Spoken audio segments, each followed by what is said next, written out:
Thanks, Norton. You all know who I am. You got TV and radio. Here's what you don't know about me. I've been a legislative director for 4.5 years for a nonprofit organization, so I do have legislative experience, and I've actually worked in Lansing 3 days a week, going down there trying to help improve our tourism opportunities in here and trying to help steer our government in the right direction. That's where I cut my teeth and found out that we had some major issues going on in Lansing. On top of going down there 3 days a week, I was also working 6 hours a day, 5 days a week, working with the nonprofit organization, then work for the TV station. So I had a full-time job in TV and radio and a part-time job working as a legislative director. I did that for 4.5 years. It was that work down in Lansing where a number of legislators, senators, state representatives came forward and said, if you can do this and be effective, we'd like you down here full-time.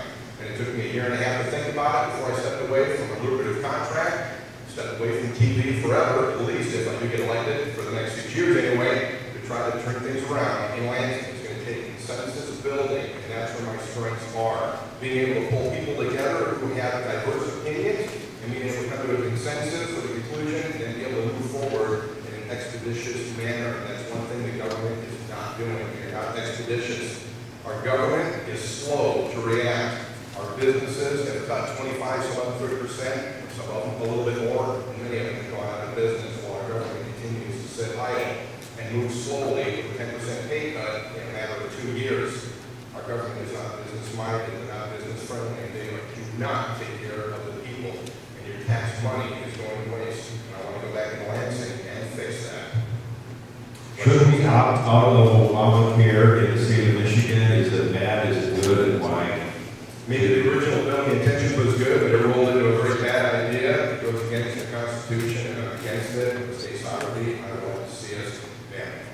How do you feel about fair tax? I think it's a good idea. And over time, as our economy improves, our budget drops, our fair tax should also drop a little bit as well. We see these visioning things going on, the deluge of visioning as a way to publicly plan land use. How will you ensure that the rights of private property owners are represented?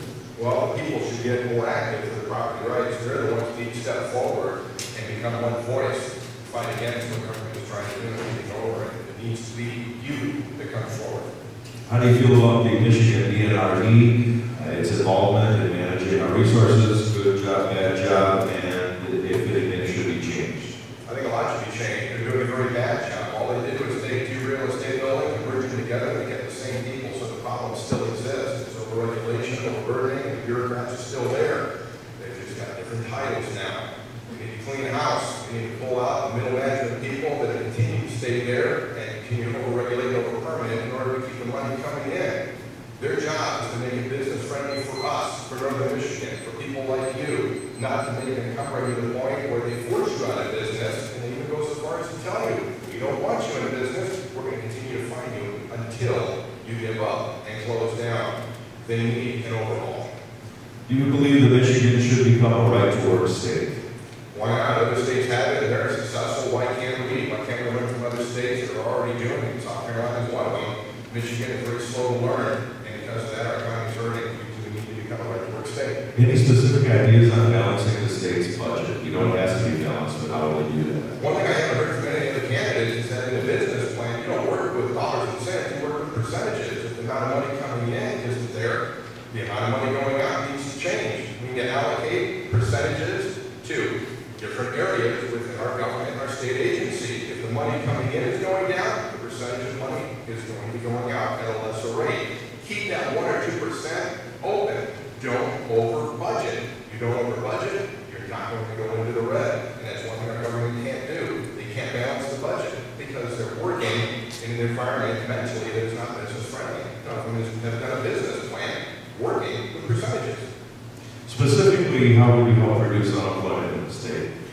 All government needs to do, and a couple of others have said it in here already, they need to clear the runway, clear the path, just get better roads, better education, and improve the ability to provide more businesses to come in here.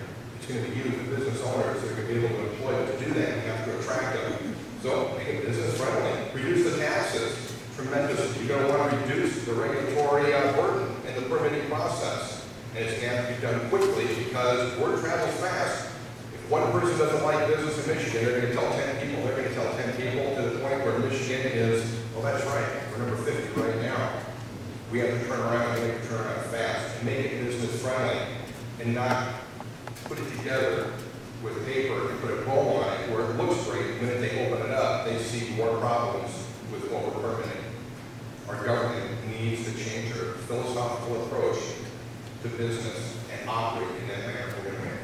You're going to raise your hand. It will be coming around with a microphone for the last few minutes of this segment. Do you support the part-time legislature, yes or no, and why? If we had effective government, we weren't in the red right now, and we were not number 50 as far as the state goes, I would say, sure, why not? But that's almost like a business that's getting ready to go out of business. You're not going to go to a part-time workout. You're going to want to work full-time, and so I'm going to be working overtime. So until we can get our head on straight and function correctly as the government should be, and effectively spend your tax dollars where it's a benefit to you, we should be working overtime. Cheryl? I've done what you asked and stood up for property rights in my township. And I find that what the township elected officials are listening to is the American Association of Planning, the Michigan Association of Planning, the Michigan Land Use Institute, and others. And they think they're smarter than their constituents are, and that what they say is what should go. And this is devaluing our property and taking away our property rights. What are you going to do to get those organizations out of our lives? Well, I would vote the person out of office. If they're the ones that's not listening to you and listening to somebody else, you vote them out of office. You hold the power to vote people in and vote people out. You can immediately vote that person out of office. If possible, if not, you're going to have to end up writing, and it's going to take a coalition of people to go back to those organizations. You hold the power in your hand. That is why you're going to have to vote that person out of office if they're not listening to you. Non-governmental organizations receive a lot of funding from the state. What will you do to fund these organizations, and is it a problem? Well, it's going to have to be overhauled and at least mandate a good overhaul of how things are running right now. There's a lot of services out there that are utilizing money in a way that is not to the best of their ability. They're overspending and continue to want more money. They need to go back and look at how they're operating. And audit is going to be a big thing. The government really does not need to be running everything out there. We do need services, our social services, we do need a lot of things out there, but it can be run more effectively. Back when I was in elementary, middle school, there were friends of mine that needed shirts and pants, and they would just take it to another facility and they were able to get those shirts and pants. They were selling hand-me-downs, but that was fine. That's the way it worked back in the 70s. Now they're just giving you a check, and you can go run to Hudson's and go buy something that is $70, $80, or $90. You need to get back to basics. Yeah. The question about property rights was just raised also, and I'm curious how you plan to help us in this area of overweening regulation and overzealous and oppressive regulation. Most of this training to plan and control all properties at township levels occur by the work of the MSU